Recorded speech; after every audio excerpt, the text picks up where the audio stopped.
বিদ্যে বোঝায় বাবুমশাই, চোখে চশমা পুরু। যেখানে যান বলেন আগে, আমি তো এক মহাগুরু।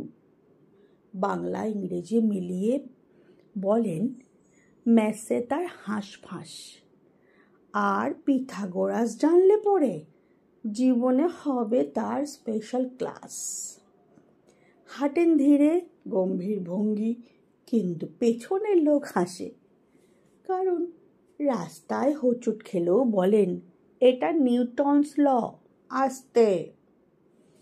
চায়ের দোকানে গিয়ে বলেন দাও তো 1 কাপ ফিল্টার টি, সাথে দাও 1 অনুপরমাণু মানে বিস্কুট টি। পাড়ার পুচকেগুলো শোনে তার তত্ত্বসত্ত্ব হাল। ছাগল কেন উঠ নয়, সে নিয়ে চলে 2 ঘন্টার বকবকানি, লম্বা লম্বা চাল।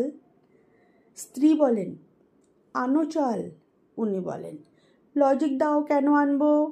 স্ত্রী বলেন দূর বাবা, খাও তবে লজিক আর খেসারির ডাল। দুপুরবেলা ঘুম নেই, ব্যস্ত গবেষণায়, কিভাবে মশার কামড়ে ব্রেন জ্যাম হয়। শেষে তার নামের পাশে PhD, MA, BA সব যোগ হয়। সামনে কেউ হেঁচে দিলেও লজিক বলতে হয়।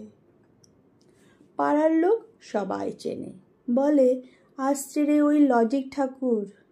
আর বাবু হেসে বলেন মজা করো না ভাই, আমি হলাম মহাজ্ঞানী ভরপুর।